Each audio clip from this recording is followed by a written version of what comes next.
Hi, my name is Fred Tufile.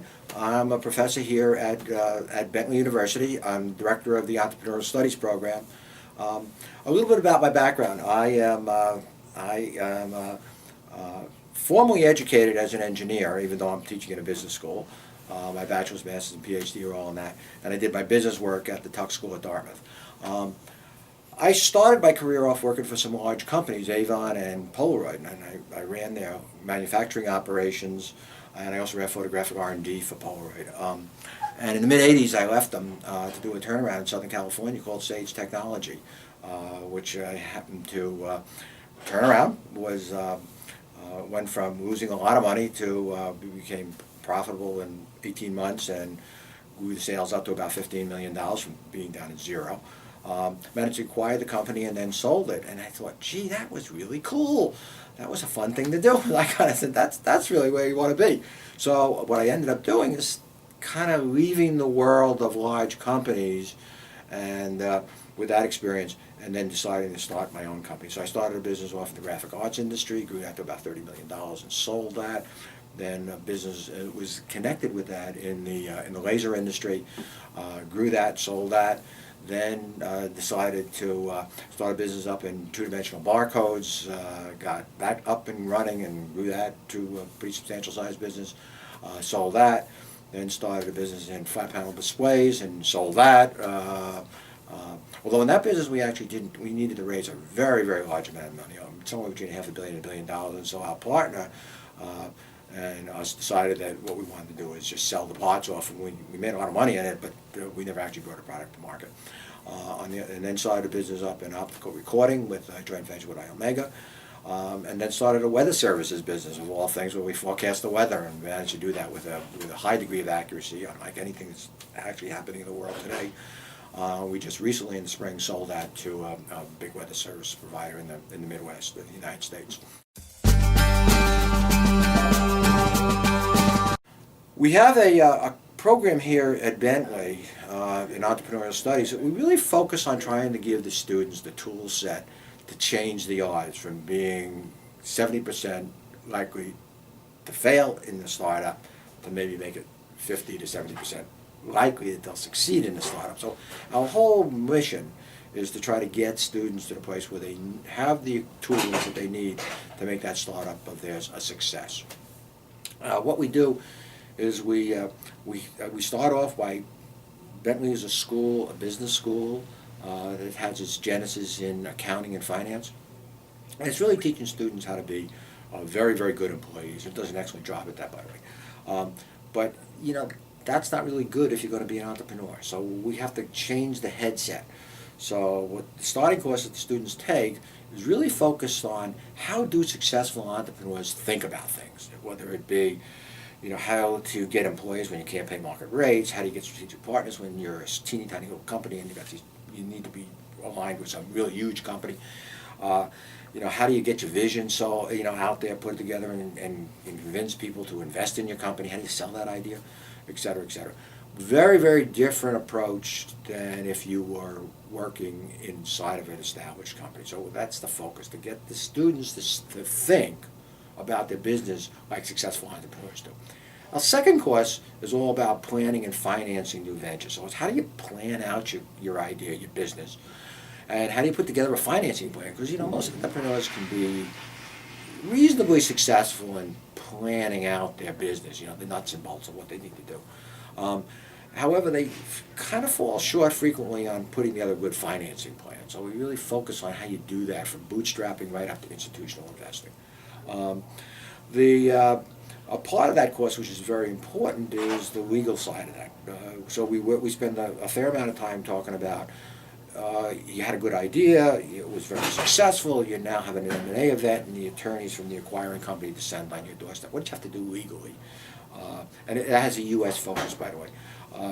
From the time you had an idea to that time to actually make that a success and make that process go smoothly, because in the event that it doesn't go smoothly, that can actually kill the deal, or it can drag it out for a long, long time.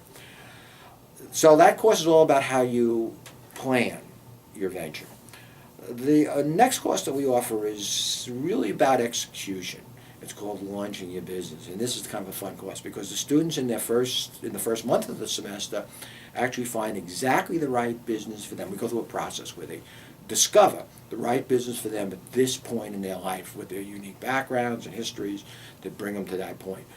They then take that business, and the purpose of the course is to launch it. I mean, not figuratively, literally. So they go out and they get the business permits, they incorporate, they have to raise money, and the goal is to have their first customer, at least their first customer, by the end of the semester. And with only one exception so far, over 2.5 years, the students have accomplished that. And some of them have started rather large businesses. They're not just all eBay businesses. It's not just that. It's some pretty large things. We also offer an honest-to-goodness sales course. I mean, my opinion is that sales is the most important subject. Anybody who wants to be an entrepreneur, in fact, anybody who wants to be anything, should know, because you're always constantly selling. And most people don't know very much about sales, don't know how to close a deal. And academia generally does not like to teach sales for some reason. Let's just say some reason. And we here at Bentley we were able to convince Bentley that we need in the entrepreneurial studies program, we really need to teach people how to sell. And this is a carry-the-bag sales course, so it's really about sales. We also have a wonderful internship program where we have each semester we have 25 or 30 real honest-to-goodness ongoing startups that the students can go work in for the semester. And that's really important because it's one thing to talk about it, what it means to be an entrepreneur and all the ups and downs and fits and starts and all that sort of stuff. It's another thing to live it. And so we think that's a really important thing. And so most of our students take advantage of that and they go to work for these startups. They have a great experience, great experience. One of the questions that is always asked of I think any student who is thinking about starting a business is, should you start it up now as an undergraduate, just about to leave when you leave the campus, or should you go out and work for some number of years, get experience, learn about the field, and then start it up? I said, now, I obviously didn't start a business up until I was well into my career. You can tell by my gray hairs. I've been there for a while. My answer to that is universally the same, and that is for a student who is just leaving the campus, if they have an idea, they have a passion for this business, the idea that they have is go for it. And the reason I say that is, let's say a student were to start this business and they threw everything they had at it. The chances are that isn't a whole lot of money. And let's take the worst condition. 2 years into this, it goes belly up. It has failed. Everything is lost. The business is over and done with. What happened?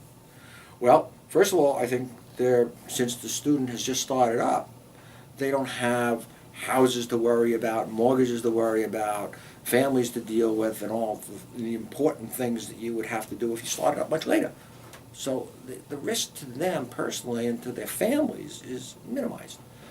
Their financial loss is, again, probably in the margins. It's not a lot of money. But what's really to be gained? What they will have learned in 2 years of starting that business, in just 2 years. You couldn't learn sitting in some established company, in 20 years or maybe 40 years.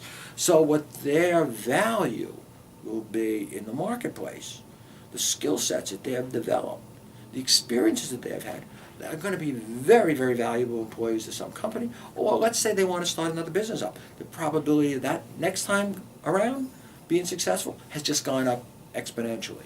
And if somebody is going to make an investment in, whether that be an angel investor or a venture capital company or any investor, any kind of an institutional investor, what you're going to have is a person who has been down the road. So their experience makes them much more fundable. And remember, investors bet on the jockey, not the horse. So it's the CEO that gets the investment, not the idea, the business idea, because a good team, led by a good CEO, is going to get investment every single time compared to a great idea with a mediocre team. That happens all the time. So anyway, to sum up, I really do believe that if a student has a passion for a business, really is committed to it, the time to do it is right now.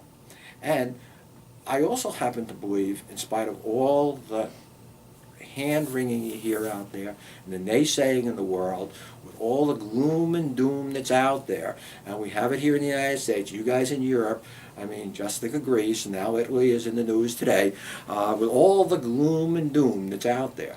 I happen to believe there's more opportunity in the world today than there's ever been in the history of the world.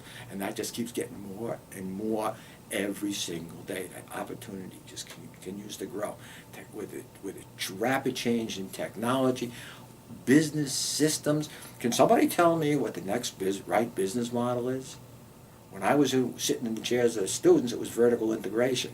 Well, we know that doesn't make a lot of sense. And so there's all kinds of opportunities, whether they're technology driven, whether they're driven by new concepts in business, how to do business, or the concepts, a whole, it's a worldwide, a global economy. I mean, there are opportunities all over.